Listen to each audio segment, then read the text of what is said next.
Orang tua itu menyekap seorang wanita cantik di dalam penjara bawah tanah, hanya untuk memuaskan nafsu binatangnya setiap hari. Dalam waktu 10 tahun, ia melahirkan 11 anak laki-laki. Lalu ia merasa itu belum cukup. Maka setiap hari ia memberikan wanita itu ramuan obat tradisional, menjadikannya mesin reproduksi yang malang. Dan sangkar besi yang dibuat khusus ini membuatnya tak bisa melarikan diri. Untuk memudahkan dirinya melakukan hal-hal jahat, orang tua itu sengaja membuat lubang kecil di atas dan di tengah sangkar besi, untuk memudahkan pemberian makanan dan minuman kepada wanita. Dan wanita itu makan, minum, dan buang air melalui 2 lubang kecil itu. Setelah melahirkan anak laki-laki ke-11 untuk orang tua itu, orang tua yang telah kelelahan selama bertahun-tahun mulai kehilangan kekuatan. Diperkirakan tidak akan bisa melahirkan anak laki-laki ke-12 lagi.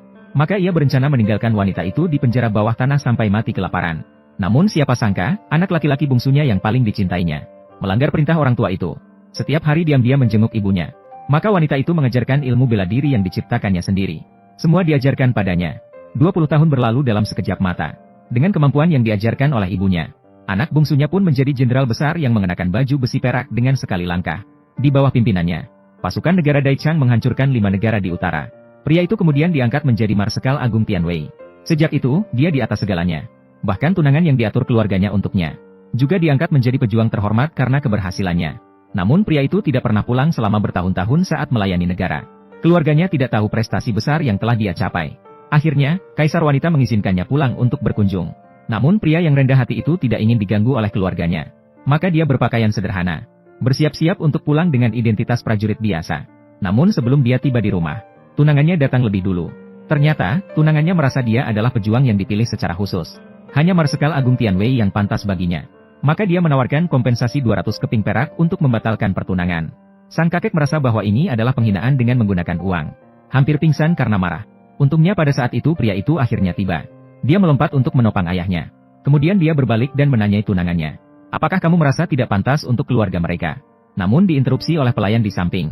Nyonya kami adalah seorang pejuang yang ditunjuk oleh kaisar. Hanya orang seperti putra besar keluarga Chang yang pantas untuk nyonya kami. Dan saya tidak pernah berpikir untuk menikah dengan keluarga Chang. Tapi orang yang ingin saya nikahi seumur hidup ini adalah Murong Yunyan. Pasti adalah seorang pahlawan besar. Jadi menurutmu, apa jenis orang yang dianggap sebagai pahlawan besar? Seorang pahlawan besar seperti Jenderal Tianwei. Berperang di selatan dan utara. Menaklukkan dunia. Menegakkan negara. Benar. Sedangkan kamu hanyalah seorang prajurit tak dikenal. Apa artinya menjadi seorang yang tak dikenal? Berperang untuk negara. Tidak ada perbedaan tinggi rendah. Aku tahu kau merasa tidak puas karena pernikahan kita dibatalkan. Namun, ada kesenjangan di antara kita, itu fakta. Kau hanya bisa menerimanya. Aku, Yunyan, hanya akan menikah dengan seorang pahlawan. Sudahlah. Akhirnya, anakku tidak beruntung. Aku, Yunyan, tidak akan menjadi orang yang lupa budi. Selama bertahun-tahun, Tuan dan Nyonya Xiao telah merawatku. Aku sangat bersyukur di hatiku. Ini hanya masalah pernikahan. Maaf, Yunyan tidak bisa terburu-buru. Aku bersedia memberikan semua harta keluargaku sebagai kompensasi untuk keluarga kalian.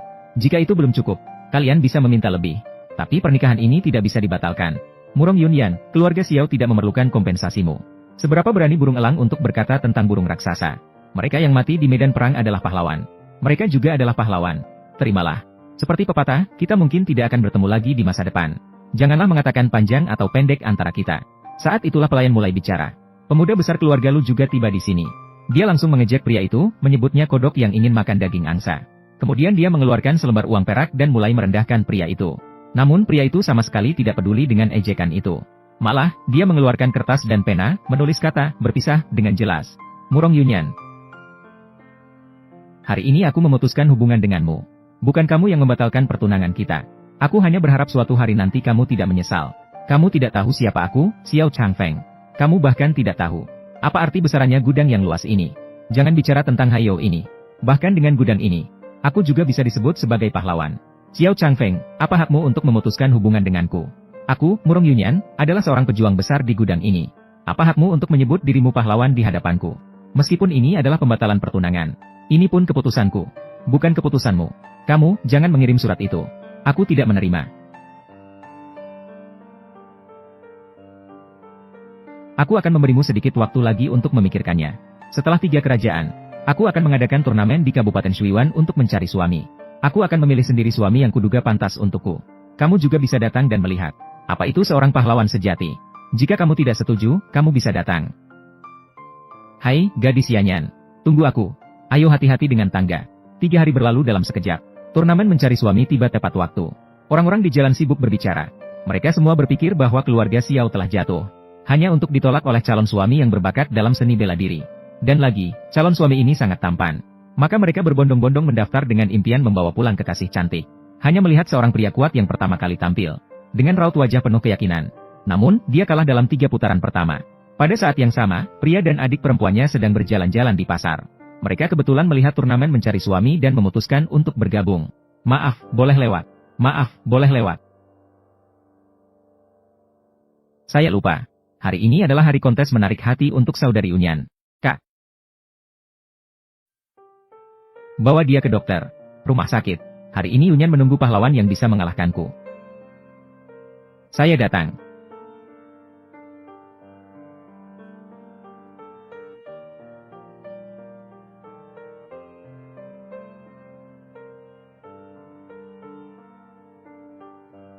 Kak, siapa mereka? Mengapa terasa begitu berbeda dengan kita?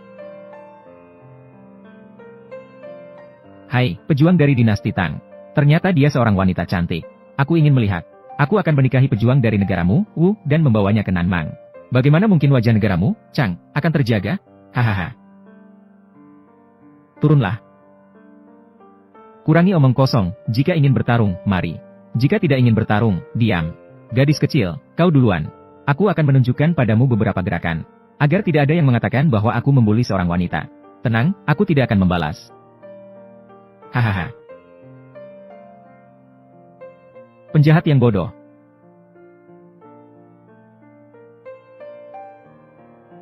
Murong Yunyan akan kalah. Hahaha. Gadis kecil, gunakan kekuatanmu. Pukulan kecilmu tidak berpengaruh.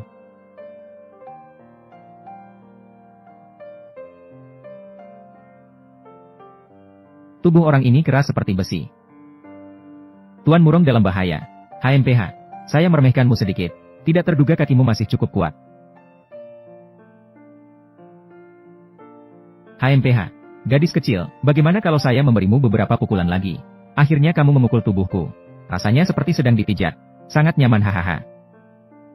Angkuh. Giliranku. Hahaha. Aku menang, gadis kecil. Mulai sekarang, kamu adalah milikku. Hahaha. Naga Selatan, jangan berharap. Mengapa gadis kecil menyesal sekarang?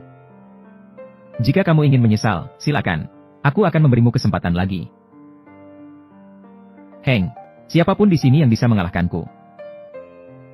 Gadis kecil ini tidak saya inginkan lagi. Kembalikan padamu. Ayo pergi, Singer. Tidak akan melihat lagi. Bagaimana dengan saudari Unyan? Apa hubungannya dengan kita? Pulanglah. Apakah seluruh negara Chang begitu pengecut? Hahaha. Dengan begitu pun bisa menjadi calon pejuang. Sepertinya kalian semua di Chang adalah sekelompok pengecut. Sebuah kelompok semut. Hahaha. Lanjutkan. Hahaha, lanjutkanlah.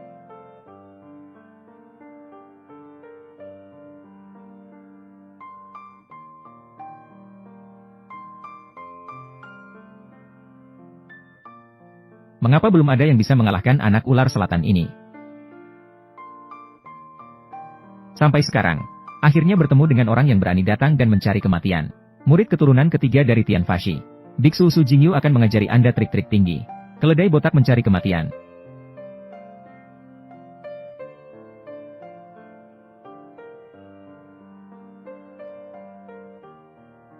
Haha, hanya seorang wanita lebih baik dari ini.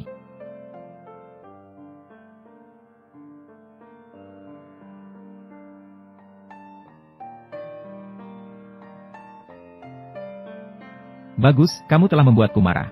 Aku akan membuatmu mati dengan menyedihkan. Dia. Bukankah dia anak muda Lin yang malas dan manja? Ya, mengapa dia berlari ke sana?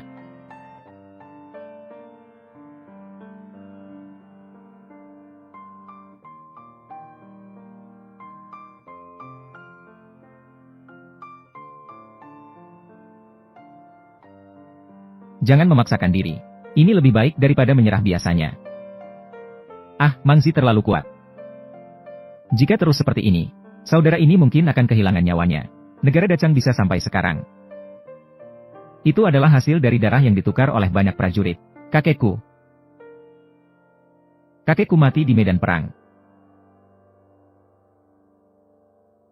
Hari ini aku siap mati. Saya akan melindungi gudang besar saya. Jika kamu mengganggu negaraku, aku akan melawanmu.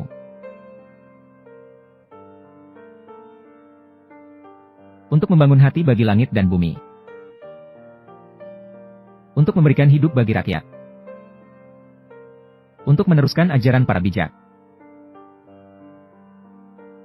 Untuk membuka kedamaian bagi generasi mendatang. Berkorban untuk negara. Mati tanpa penyesalan.